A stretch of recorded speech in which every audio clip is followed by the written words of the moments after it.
সারাদিন বাসায় বসে না থেকে আম্মাকে নিয়ে কোথাও গিয়ে ঘুরে আসলেই তো পারো।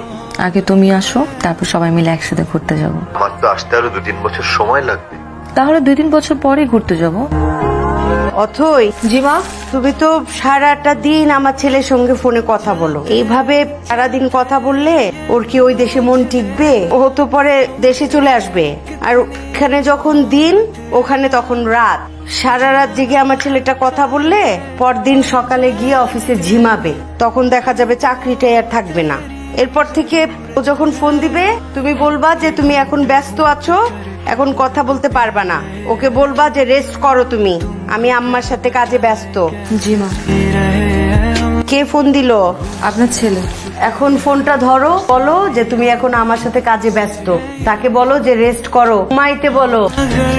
হ্যালো। কি করো? কিছু না, কাজ করি। তোমাকে পরে ফোন দিই। পরে কাজ করো, এখন আমার সাথে কথা বলো। পরে ফোন দিব, এখন রাখি।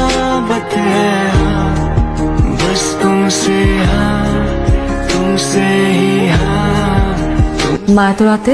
কি ব্যাপার অথৈ, আজকে তোমার জন্মদিন, তুমি আগে ভাগে আমাকে জানাবে না? এমনি বলিনি। না না, এমনি হবে কেন? বিয়ের পরে তোমার প্রথম জন্মদিন, কেক তো কাটতে হয়। কেক না কাটলে তো আবার তুমি বলবা যে শাশুড়ি মডার্ন না। কেক কেটে ছবি পোস্ট না দিলে তোমার বাড়ির লোকজন আবার নানান কথা বলবে। আসো, কেক কাটতে হবে। মা সমস্যা নেই, আমরা সকালে কেক কাটি।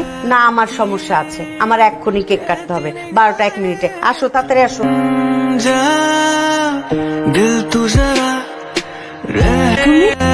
চলে এলাম। হাজার হোক বউয়ের প্রার্থী, না এসে পারি। আর আমি যদি না আসতাম মা আমাকে আসতে রাখতো? শোন বাবা, অথৈকে যেদিন প্রথম দেখলাম না, সেদিন আমি তোকে একটা কথা বলছিলাম যে এই মেয়েটাকে আমার ছেলের বউ হিসাবে না, আমার নিজের মেয়ে হিসাবে চাই। তুই কিন্তু আমার কথাটা রাখছিলি বাবা। আগামী সপ্তাহে তো অথৈ বৌমার জন্মদিন, তো আমি চাই কি জানিস, বিয়ের পর ওর প্রথম জন্মদিন তুই অথৈ বৌমার পাশে থাকবি। এই জীবনে তোর বাবার আনন্দগুলি তো বেশি দিন পাই নাই, মানুষটারে তো হারাই ফেললাম।